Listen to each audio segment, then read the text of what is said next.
Mes chers amis, vous êtes-vous déjà trouvés au bord des défis de la vie, avec les tempêtes de l'incertitude qui menacent de vous submerger? Dans ces moments-là, vous êtes-vous demandé si Dieu est toujours aux commandes alors que le chaos tourbillonne autour de vous?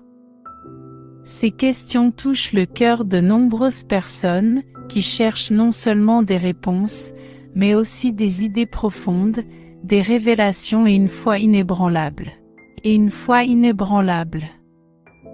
Aujourd'hui, je vais entreprendre un voyage à travers la parole de Dieu, où nous découvrirons des vérités qui éclairent notre chemin, en nous apportant les conseils, le réconfort et la motivation dont nous avons tous si profondément besoin.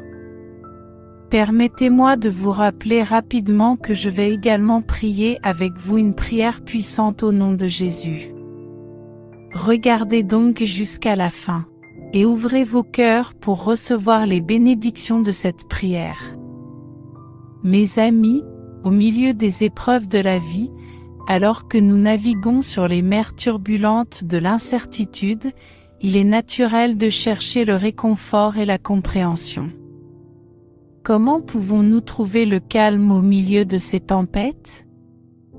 Quel rôle joue notre confiance inébranlable dans le contrôle de Dieu lorsque nous naviguons sur ces eaux turbulentes? Ces questions formeront la base sur laquelle nous construirons notre compréhension profonde. Alors que nous nous tournons vers la parole de Dieu pour y trouver des réponses, je me souviens des paroles réconfortantes du psaume 46, verset 10, qui saisit magnifiquement l'essence de notre voyage d'aujourd'hui. Soyez tranquilles, et sachez que je suis Dieu. Je serai exalté parmi les nations. Je serai exalté sur la terre. Ces mots nous rappellent qu'au milieu du chaos de la vie, lorsque nous apaisons nos cœurs et plaçons notre confiance dans le Tout-Puissant, nous trouvons non seulement le réconfort, mais aussi l'assurance que Dieu contrôle la situation. Il s'élève au-dessus de tout. En écoutant ce message de notre chaîne Prière quotidienne pour votre foi, gardons nos cœurs ouverts à la révélation divine et nos esprits prêts à recevoir la sagesse de Dieu. Commençons ce voyage spirituel. Nous allons explorer cette vérité essentielle à considérer qui nous aideront à rester calmes, sachant que malgré les défis de la vie, Dieu est toujours aux commandes. En parcourant la parole de Dieu aujourd'hui, que notre foi soit fortifiée, que nos esprits soient apaisés et que nos cœurs soient animés par la foi. Si la foi est notre boussole et la parole de Dieu notre guide, permettez-moi de vous rappeler que même au milieu des tempêtes les plus turbulentes de la vie, Dieu reste indéniablement maître de la situation. Tout d'abord, considérons la foi résolue de Bartimée.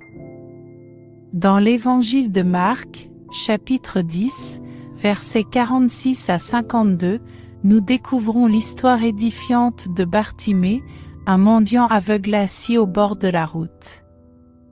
Lorsque Bartimée entendit que Jésus de Nazareth passait, il s'écria: « Jésus, fils de David, aie pitié de moi. » Malgré les tentatives de la foule pour le faire taire, Bartimée persista dans son appel désespéré à la guérison. L'histoire de cet humble mendiant est un témoignage remarquable de la puissance d'une foi inébranlable. Face au découragement et aux pressions sociales qui l'incitent à ne pas s'adresser à Dieu, Bartimée a hardiment crié vers Jésus, sachant que c'était peut-être sa seule chance de guérison. Jésus, touché par sa foi, a réagi avec compassion et a guéri Bartimée en lui disant: « Va, ta foi t'a guéri. » Bartimée nous enseigne que lorsque le monde essaie de nous faire taire, de crier à Dieu, ou lorsque les circonstances semblent sombres, nous devons faire preuve de la même foi résolue. Nous devons crier à Jésus avec une confiance inébranlable, sachant qu'il peut apporter la guérison et la restauration dans nos vies, quelle que soit la gravité de la situation. Deuxièmement, Considérez la sagesse de l'huile de la veuve. Dans l'Ancien Testament, plus précisément, dans 2 Rois 4, versets 1 à 7, nous découvrons le récit d'une veuve démunie confrontée aux pires circonstances. N'ayant qu'une jarre d'huile et risquant de perdre ses 2 fils pour cause de dette, elle se tourne vers le prophète Élisée pour obtenir des conseils. Élisée lui a demandé de rassembler des récipients vides chez ses voisins et d'y verser la petite quantité d'huile qu'elle possédait. Cet acte apparemment impossible de verser de l'huile dans des récipients vides s'est avéré être une leçon profonde sur la manière de rechercher les conseils de Dieu.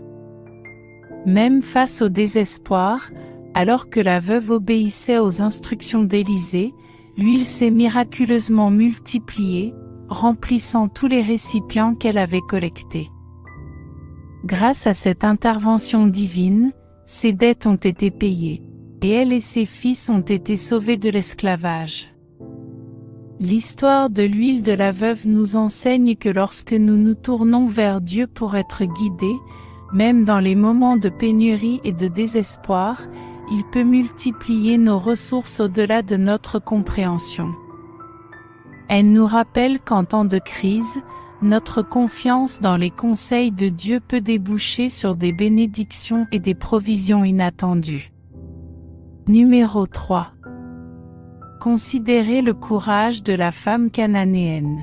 Dans l'Évangile de Matthieu, chapitre 15, versets 21 à 28, nous rencontrons une histoire remarquable mettant en scène une femme cananéenne qui s'est approchée de Jésus, cherchant désespérément la guérison de sa fille possédée par un démon. Elle a d'abord été confrontée à ce qui semblait être un rejet, car Jésus a déclaré qu'il avait été envoyé pour les brebis perdues d'Israël.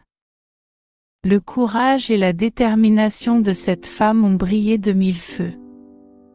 Nullement découragée par la réponse initiale, la Cananéenne a continué à demander de l'aide.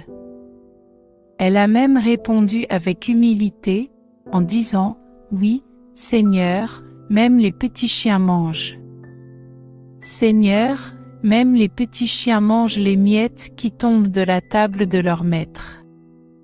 Sa foi inébranlable et sa persévérance ont poussé Jésus à saluer sa grande foi et à accéder à sa demande, en guérissant sa fille.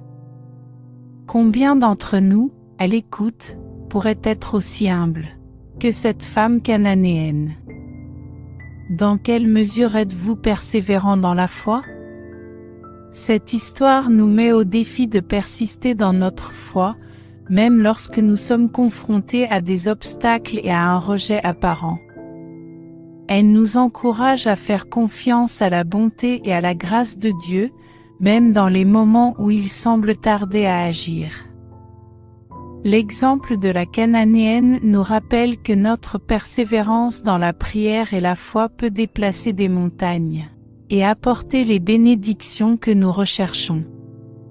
Numéro 4. Prenez l'exemple de l'improbable prophétesse Hulda. Il y a de fortes chances que vous n'ayez jamais entendu parler de Hulda. Dans l'Ancien Testament, plus précisément dans 2 Rois, chapitre 22, versets 14 à 20, nous découvrons l'histoire de Hulda, une prophétesse inattendue qui a joué un rôle essentiel pendant une période de crise spirituelle en Juda. Le roi Josia, à la recherche de conseils et d'informations de la part de Dieu, s'est tourné vers Hulda pour lui demander conseil. Au verset 14 de 2 Rois 22, l'Écriture nous dit « Le prêtre Ilkija, Ahakam, Ashbor, Shaphan et Ésia se rendirent auprès de la prophétesse Hulda, femme de Shalom, fils de Tikva, fils de Tara, gardien de l'armoire. Elle habitait à Jérusalem, dans le second quartier. Ils s'entretinrent avec elle. Le rôle de Hulda en tant que prophétesse est remarquable parce qu'il défie les attentes traditionnelles de son époque. Dans une société où les hommes occupaient souvent des postes de direction spirituelle, la fidélité de Hulda à l'appel de Dieu la distinguait. Elle a délivré un message du Seigneur, qui a conduit à un réveil spirituel dans le pays. L'histoire de Hulda nous enseigne que les plans de Dieu se déroulent souvent de manière inattendue et non conventionnelle. Elle nous rappelle qu'il peut utiliser des individus, indépendamment de leur sexe ou de leur statut social, pour accomplir ses desseins divins dans des moments où nous pourrions douter de notre propre importance. L'exemple de M. Holder nous encourage à faire confiance à Dieu pour qu'il nous utilise dans le cadre de son plan souverain. Alors, gardez votre calme. Et rappelez-vous qu'en dépit des circonstances, Dieu est toujours aux commandes. Numéro 5. Considérez la patience de Siméon. Dans l'Évangile de Luc, chapitre 2, versets 25 à 35, nous rencontrons un homme pieux nommé Siméon, qui a été guidé par le Saint-Esprit et qui attendait avec impatience l'arrivée du Messie. La patience de Siméon et sa fidélité à cette promesse ont finalement été récompensées lorsqu'il a tenu l'enfant Jésus dans ses bras au temple. Dans ses bras au temple. L'histoire de Siméon nous rappelle l'importance de la patience dans notre cheminement de foi. Elle illustre le fait que les promesses de Dieu mettent parfois du temps à se concrétiser. La confiance inébranlable de Siméon et son attachement à la promesse de Dieu ont été récompensés par la réalisation de son désir de voir le Sauveur du monde. Dans notre vie, nous sommes souvent appelés à attendre le moment parfait du Seigneur. C'est dans ces moments d'attente que notre foi s'affine et que notre caractère se façonne. Tout comme Siméon attendait avec impatience, nous sommes encouragés à attendre le Seigneur avec espoir et anticipation, sachant que ses plans sont parfaits même s'ils se déroulent à un rythme différent du nôtre. La foi patiente de Siméon n'a pas seulement conduit à sa propre bénédiction, mais aussi à la proclamation de Jésus comme la lumière des nations et la gloire d'Israël. Son histoire nous enseigne que notre patience et notre confiance en Dieu peuvent conduire à des bénédictions au-delà de nos vies individuelles, touchant la vie d'autres personnes et irradiant la lumière du Christ dans un monde qui a besoin de son salut. En ces temps d'attente et d'incertitude, souvenons-nous de la foi inébranlable de Siméon, et maintenons fermement notre espérance dans les promesses de Dieu. Tout comme la foi patiente de Siméon a été richement récompensée, que notre confiance patiente en Dieu nous conduise à l'accomplissement de ses plans divins pour nos vies et à la proclamation de sa gloire à toutes les nations. Numéro 6. Considérez le triomphe de Joseph. Dans le livre de la Genèse, chapitres 37 à 50. Nous y trouvons l'incroyable histoire de Joseph, un jeune homme qui a enduré un voyage difficile marqué par la trahison, l'esclavage et l'emprisonnement. Malgré ces épreuves accablantes, la foi inébranlable et le caractère de Joseph ont brillé de tout leur feu. L'histoire de Joseph commence par la jalousie et la trahison de ses propres frères qui l'ont vendu comme esclave en Égypte. Joseph est resté fidèle à Dieu. Sa confiance dans le plan divin l'a soutenu face à la tentation, à l'emprisonnement injuste et à d'innombrables épreuves. Finalement, le don d'interpréter les rêves que Joseph a reçus de Dieu l'a conduit à une position de grande autorité en Égypte, après le Pharaon. À ce titre, Joseph a joué un rôle essentiel en sauvant sa famille et la nation entière d'une famine dévastatrice. La vie de Joseph témoigne de la providence et de la fidélité de Dieu, même dans les circonstances les plus sombres. Son voyage de la fosse au palais nous rappelle que les plans de Dieu pour nos vies dépassent souvent notre compréhension. Dans les moments d'adversité et de difficulté, Joseph nous encourage à garder la foi et à croire que Dieu peut nous élever à des positions d'honneur et de but. Septièmement, considérons la persévérance de Noé. Dans les chapitres 6 à 9 de la Genèse, nous plongeons dans l'histoire de Noé, un homme juste qui a trouvé grâce aux yeux du Seigneur, au milieu d'un monde noyé dans le péché. Dieu a demandé à Noé de construire une arche pour sauver sa famille et 2 animaux de toutes sortes d'une inondation désastreuse. Noé obéit avec diligence. Il a travaillé sans relâche pendant de nombreuses années pour mener à bien cette tâche gigantesque. L'histoire de Noé incarne la persévérance face à d'immenses défis. Il est resté fidèle à l'ordre de Dieu, même lorsque les autres l'ont ridiculisé. Malgré les longues années de travail et les moqueries qu'il a subies, Noé a continué à faire confiance à Dieu et à poursuivre son plan avec diligence.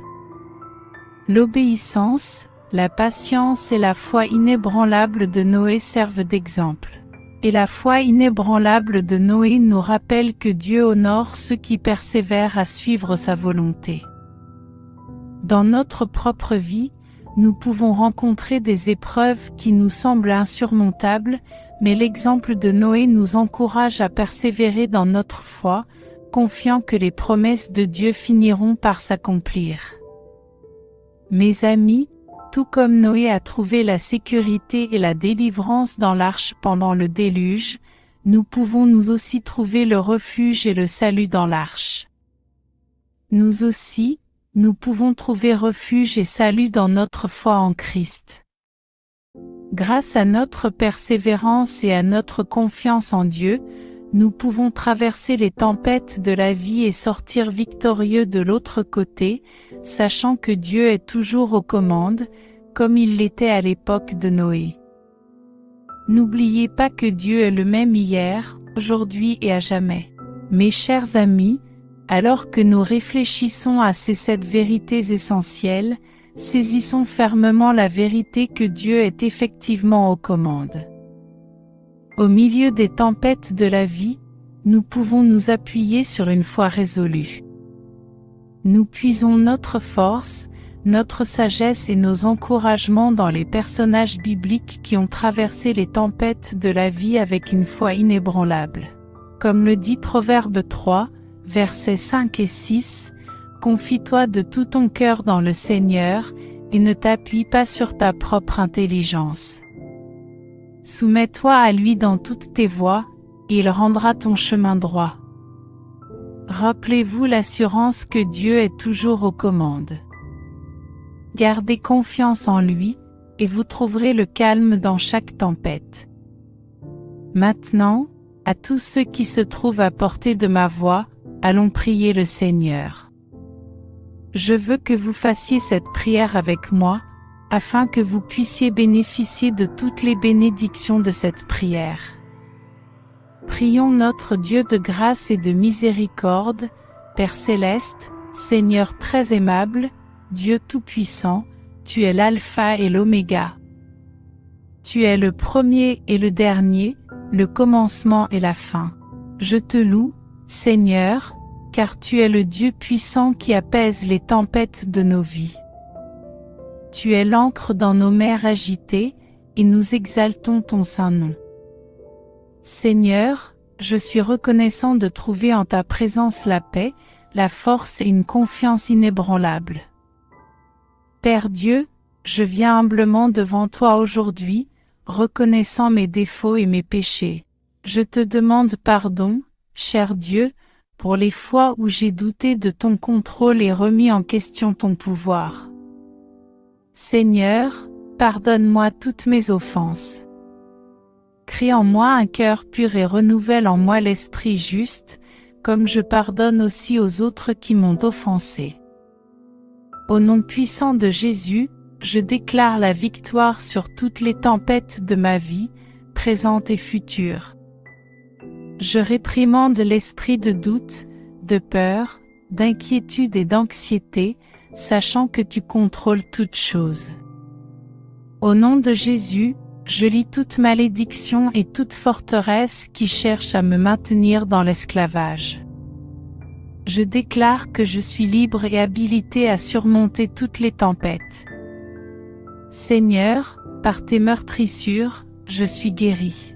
Et par ton Saint-Esprit, je suis vraiment béni. Seigneur, j'ouvre mon cœur et mon esprit pour accueillir ta paix et ton calme dans ma vie. Père, aujourd'hui je réclame tes abondantes bénédictions, ta prospérité et tes conseils divins dans tous les aspects de ma vie. Au nom de Jésus, je demande ta guérison miraculeuse. Sur nos familles, touche nos corps, nos esprits et nos âmes. Puissions-nous faire l'expérience de ton renouveau et de ta conviction pour marcher dans la plénitude de tes bénédictions. Je prie pour ta protection divine. Cher Dieu, que tu nous entoures de ton bouclier céleste, nous protégeant de tout mal. Père, alors que je récite cette prière avec tous ceux qui m'écoutent, je suis reconnaissant pour chaque cœur qui s'humilie devant toi en ce moment. Seigneur, nous nous unissons dans la foi, en faisant confiance à ton autorité et en déclarant que tu as toujours le contrôle de nos vies. Père, par ton Saint-Esprit, guide-nous et réconforte-nous dans les tempêtes de la vie. Aide-nous à avoir une foi inébranlable et accorde-nous d'accroître notre sagesse, notre courage, notre paix et notre patience. Père céleste, nous élevons nos cœurs vers toi, te demandant que ta grâce guérisse toutes nos relations et tous les aspects de notre vie. Nous demandons ta protection divine, afin que tu puisses nous garder et veiller sur nous dans tout ce que nous faisons et partout où nous allons. Merci, Seigneur, d'entendre et d'exaucer notre prière. Au nom précieux de Jésus, je t'en prie.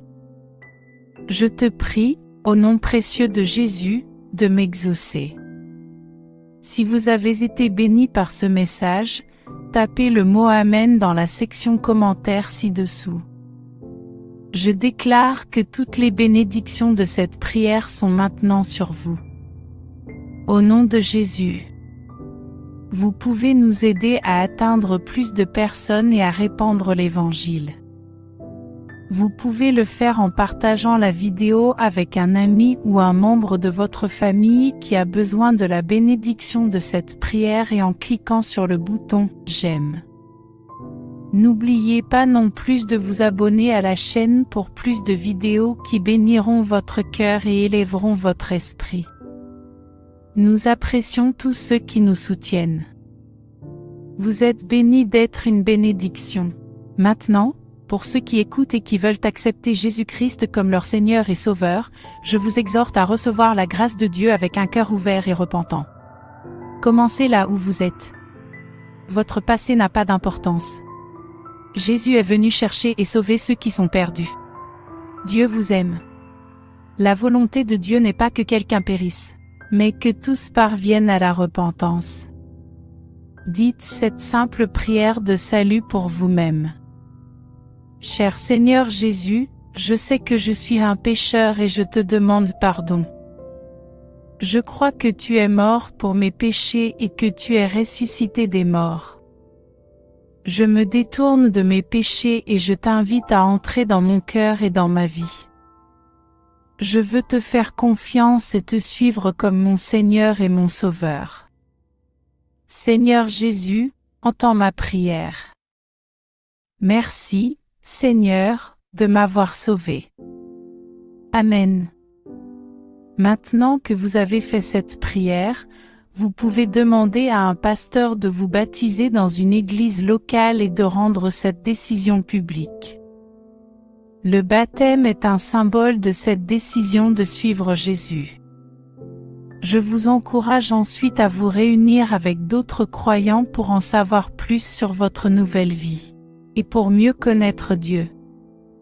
N'hésitez pas à laisser vos demandes de prière dans la section commentaires afin que nous puissions les présenter à Dieu pour votre bénédiction et votre victoire. Nous invitons également les autres croyants de la plateforme YouTube et du monde entier à se joindre à nous et à commencer à prier pour vous dès maintenant.